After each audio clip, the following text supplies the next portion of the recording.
Hello student, स्वागत है आपका हमारे यूट्यूब चैनल अभी रॉय पीसीएम क्लासेस में। आज फिर नई वीडियो के साथ आज जो हम पढ़ने वाले हैं क्लास 10th की साइंस। और क्लास 10th की साइंस में चल रहा है हमारा फिजिक्स। और फिजिक्स का जो हमारा 10th क्लास साइंस है उसका अध्याय चल रहा है 11वां विद्युत धारा वाला। विद्युत धारा वाला इस चैप्टर को हम पढ़ रहे हैं, जिसमें से हमने कई सारे टॉपिक पढ़ लिए हैं। यदि आपने वो टॉपिक नहीं देखे तो जाकर के उन वीडियो को देख लीजिए ताकि आपको वो भी टॉपिक क्लियर हो जाएं।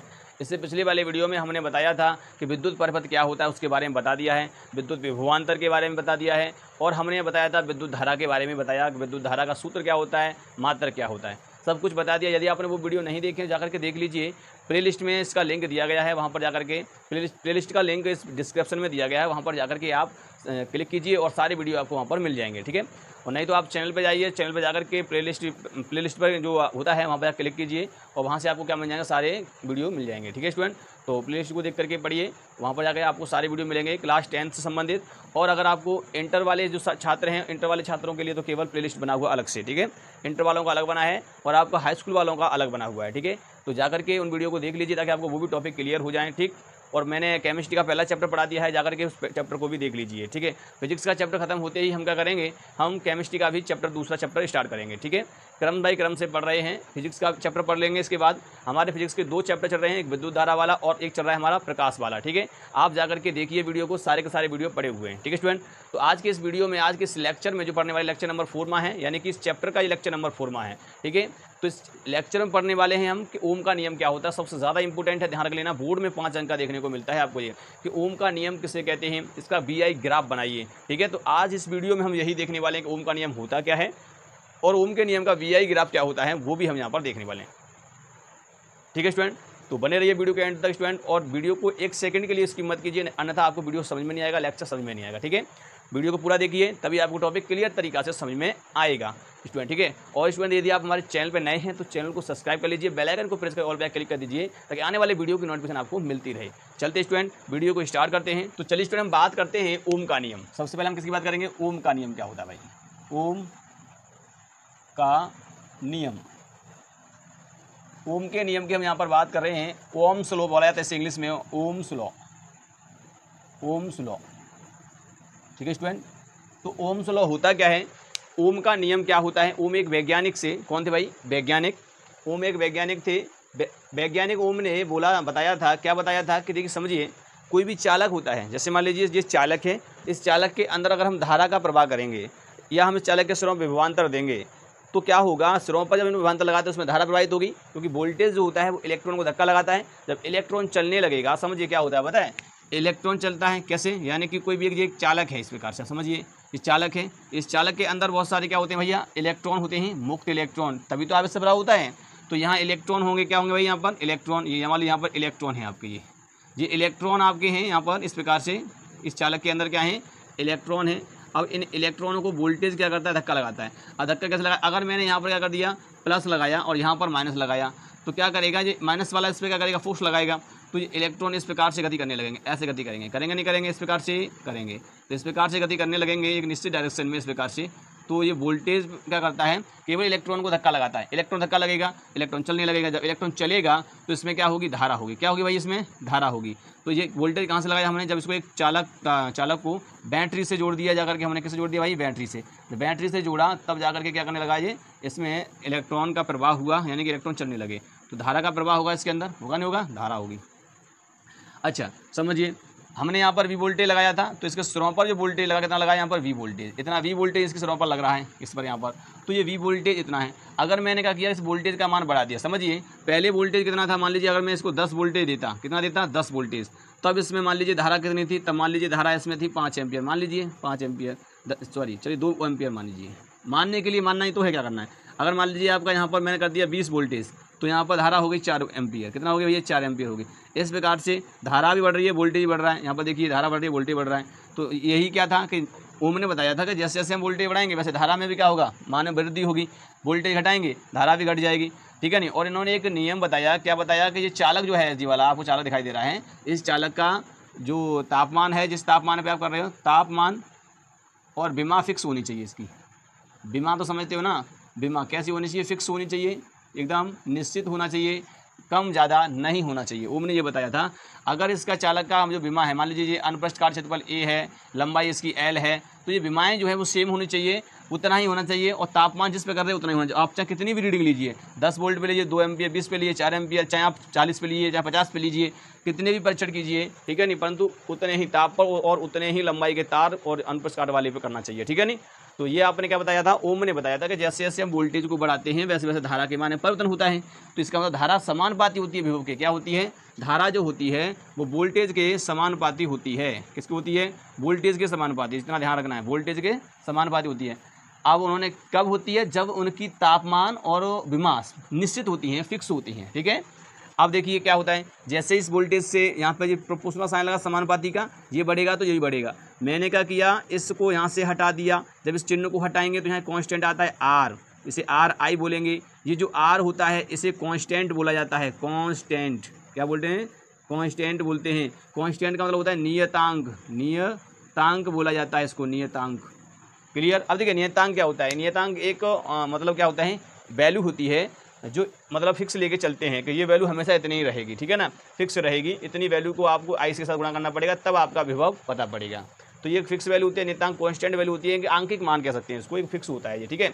अब यहाँ पर देखिए आई क्या होता है, आई धारा होती है, वी क्या होता है, विभव होता है। क्लियर यहाँ पर, तो ये कांस्टेंट है। इसी कांस्टेंट को बोला जाता है प्रतिरोध। क्या बोलते हैं, प्रतिरोध। हम पढ़ेंगे आगे इसको, तो प्रतिरोध बोला जाता है, रेजिस्टेंस। क्या बोलते हैं इसे, रेजिस्टेंस, इंग्लिश में बोला जाता है रेजिस्टेंस। क्लियर, ध्यान रखना है, रेजिस्टेंस बोला जाता है। तो यही क्या होता है, ओम का नियम होता है, V बराबर IR होता है, इसे ओम का नियम बोला जाता है, ओम का नियम बोला जाता है। तो इसकी परिभाषा क्या होगी, समझिए, परिभाषा होगी कि ओम के नियमानुसार, तो हम कहेंगे इस नियमानुसार किसी चालक की भौतिक अवस्था, भौतिक अवस्था जानते हो, जिसे हम छू सकें, जिसको देख सकें, उसे भौतिक अवस्था कहते हैं। किसी चालक की भौतिक अवस्था, ताप या हम कहते हैं विमा में कोई परिवर्तन ना किया जाए, कोई परिवर्तन ना किया जाए तो चालक के सिरों पर लगने वाला विभवांतर धारा के समानुपाती होता है। यही ओम का नियम होता है। क्लियर स्टूडेंट, समझ में आ गया होगा क्या आया, किस नियम के अनुसार किसी चालक की भौतिक अवस्था, ताप विमा में कोई परिवर्तन ना किया जाए तो चालक के सिरों पर लगने वाला विभवांतर को हम कहते हैं क्या, चालक के सिरों पर लगने वाला विभवांतर धारा के क्या होता है, समानुपाती होता है, उसे ही ओम का नियम कहा जाता है। क्लियर, उम्मीद करते हैं समझ में आ गया होगा। ठीक है, एक बार और देख लीजिए वीडियो को पीछे की तरफ स्किप करके, आपको क्लियर हो जाएगा। ठीक है, फिर यहाँ से ऐसे कर देना है। अब यहाँ परिभाषा लिखनी होगी इसकी, तो चलिए मैं इसकी परिभाषा यहाँ पर लिख देता हूँ, आप नोट कर लीजिए। चलिए स्टूडेंट, अब इसकी की परिभाषा हमने यहाँ पर नोट कर दी है, लिखेंगे इस नियमानुसार जब किसी चालक की भौतिक अवस्था जैसे ताप, दाब, विमा आदि में कोई परिवर्तन ना किया जाए तो चालक के सिरों पर लगाया गया विभवांतर धारा के समानुपाती होता है। ठीक है नहीं, यही ओम का नियम होता है। इसे क्या कहते हैं, हम ओम का नियम कहते हैं। तो यहाँ पर V प्रोपोर्शनल I हो जाएगा और V बराबर IR हो जाएगा, यही इसका ओम का नियम होता है। ठीक है स्टूडेंट, क्लियर, उम्मीद करते हैं आपको समझ में आ गया होगा। यहाँ पर आपको दिखाई नहीं दे रहा है, चलिए स्क्रीन पे आपको दिखाई भी दे रहा होगा, वैसे ही मैंने लगा देता हूँ यहाँ पर, क्योंकि यहाँ प्रकाश आता है इसलिए दिखाई देता है। यहाँ पर केवल 10 वोल्ट हम जो धारा की वो समझाया है हमने, केवल 10 वोल्ट की धारा तो 2 एम्पियर थी, 20 वोल्ट की तो 4 एम्पियर हो गई। ठीक है नहीं, तो वो हमने समझाया है यहाँ पर। ठीक है, तो वही चीज़ यहाँ पर लिखा हुआ है, आप नोट कर सकते हैं। ये तो आपको दिखाई दे रहा होगा, जो आपको बोर्ड में लिखना है वो तो आपको दिखाई दे रहा है, केवल मैंने उसको समझा है यहाँ पर, समझिए केवल समझाया है। ठीक है नहीं, क्लियर स्टूडेंट, तो ये आपका क्या हो गया, यहाँ पर ओम का नियम होता है। उम्मीद करते हैं आपको ओम का नियम समझ में आ गया होगा क्या होता है। ठीक है, चलिए अब हम बात करते हैं इसका क्या, देखो इसको हम ऐसे भी लिख सकते हैं। कैसे लिख सकते हैं भाई, ये यहाँ पर दिखाई दे रहा है, अगर मुझे R निकालना होगा तो R बराबर क्या हो जाएगा, V/I हो जाएगा, होगा ना, होगा V/I हो जाएगा, R बराबर यहाँ पर हो जाएगा, ये तुम्हारा V/I यानी विभव और I का अनुपात क्या कहलाता है, प्रतिरोध कहलाता है, ये प्रतिरोध होता है। तो ऐसे भी फॉर्मूला बन जाता है। चलिए अब हम इसका VI ग्राफ देखते हैं और फिर उसके बाद हमारा टॉपिक क्या हो जाएगा, फिनिश हो जाएगा। क्लियर, तो चलिए अब हम इसका ओम के नियम का जो VI ग्राफ जो बनता है वो किस प्रकार से बनता है उसको भी हम यहाँ पर देख लेते हैं। ठीक है, तो चलते हैं। चलिए स्टूडेंट, बात करते हैं कि VI ग्राफ क्या होता है। देखिए V तथा I के मध्य जो ग्राफ खींचा जाता है उसे VI ग्राफ कहा जाता है। हमेशा ध्यान रखना है कि अगर ओम का नियम केवल चालकों के लिए निर्भर करता है, यानी चालक जो धातुएं होती है उन्हीं के लिए होता है ओम का नियम। ठीक है, अब देखिए ये VI ग्राफ क्या होता है, VI ग्राफ मतलब होता है कि V यानी वोल्टेज और I मतलब धारा के मध्य में जो ग्राफ खींचा जाता है उसे VI ग्राफ कहते हैं। तो ओम के नियम से अगर हम यहाँ पर देखें तो मैंने पहले ही बताया था कि जैसे कोई मान लीजिए चालक होता है आपका, ये चालक है, यहाँ पर मैंने बताया था, इस चालक को जब इस बैटरी से जोड़ा जाता है, जी मान लीजिए बैटरी से हम जोड़ देंगे इसको, चालक है आपका यहाँ पर, और जब इस चालक को एक बैटरी से जोड़ देंगे इस प्रकार से, ऐसे हमने इसको बैटरी से जोड़ दिया। क्लियर, इसको मैंने एक बैटरी से जोड़ा यहाँ पर, तो देखिए इसमें होता क्या था, मैंने पहले बताया था कि इस चालक के अंदर आपने क्या किया, इसमें धारा प्रवाहित होगी आई, है ना, इसमें धारा ही प्रवाहित होगी, इस प्रकार से धारा का प्रवाह होगा और इसमें इलेक्ट्रॉन जो है इस प्रकार से इसमें गति करेंगे ऐसे। ठीक है, तो यहाँ प्लस होगा, यहाँ पर माइनस होगा। अब जैसे हम देखिए मान लीजिए यहाँ पर हमने V लगाया, विभव लगाया है। अब मान लीजिए मैंने यहाँ पर 10 वोल्ट लगाया था तो धारा कितनी थी तुम्हारी 2 एम्पियर, और मैंने जैसे इसको 20 वोल्ट किया तो धारा हो गई आपकी 4 एम्पियर। कितना हो गया भैया? 4 एम्पियर हो गई। तो यहाँ पर खुद देख सकते हैं कितना हो गया, यहाँ से जैसे वोल्टेज बढ़ रहा है वैसे वैसे धारा भी बढ़ रही है। इसका मतलब यहाँ पर संबंध जो निकल के आया था V प्रोपोर्शनल I का निकल के आया था, इसका मतलब ये बढ़ाओगे तो ये बढ़ेगा, तो समानुपाती का चिन्ह आ रहा है। जब ऐसी कंडीशन आती है तो यहाँ पर जो ग्राफ बनता है वो एक सीधी रेखा ही प्राप्त होगी। ध्यान रख लेना, हमेशा कैसी प्राप्त होगी? सीधी रेखा। स्टूडेंट इसका मतलब ये है कि अगर हम इसका VI ग्राफ देखेंगे तो क्या होता है, तो यहाँ पर लिखेंगे कि ऐसा ग्राफ जो V तथा I के मध्य खींचा जाता है।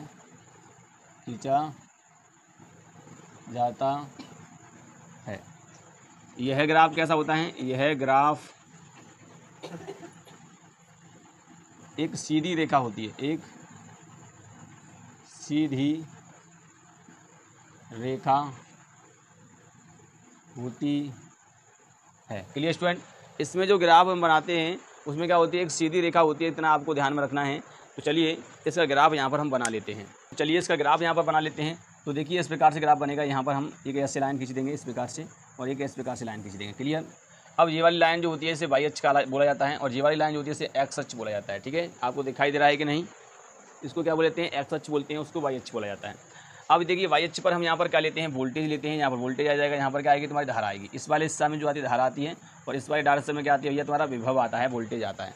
यहाँ पर जीरो होता है, इतना ध्यान रखना है। यहाँ पर क्या होता है? जीरो होता है। अब देखिए इसमें ग्राफ आपको खींचना है तो यहाँ पर क्या प्राप्त होगी? एक सीधी रेखा। इस प्रकार से एक सीधी रेखा प्राप्त होती है, और कितने कोण पे है वो यहाँ पर कोण ले जाता है। ये ढाल होती है, इसको ढाल बोला जाता है। क्या बोला जाता है? इसको ढाल बोला जाता है। ध्यान रखना, ये ढाल होती है, इसे प्रवणता भी बोलते हैं। प्रवणता, जितना झुकाव उतना। ठीक है, इसका मतलब ये है कि यहाँ पर आप देखोगे तो यहाँ संबंध किस प्रकार से है? यहाँ संबंध जो है वो कैसा है?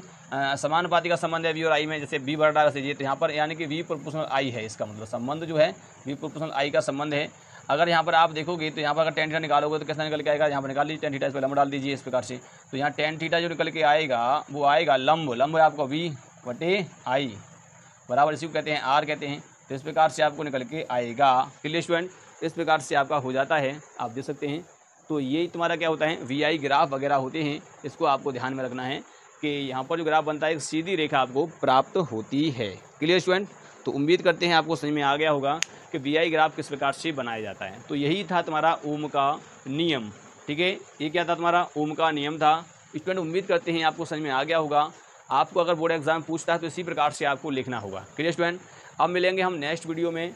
ये वाला टॉपिक तो आपको क्लियर तरीका समझ में आ गया होगा, और उम्मीद करते हैं अगर वीडियो पसंद आया है तो वीडियो को लाइक कर दीजिए, चैनल को सब्सक्राइब कर बेल आइकन को प्रेस जरूर कर दीजिए ताकि आने वाले वीडियो की नोटिफिकेशन आपको मिलती रहे।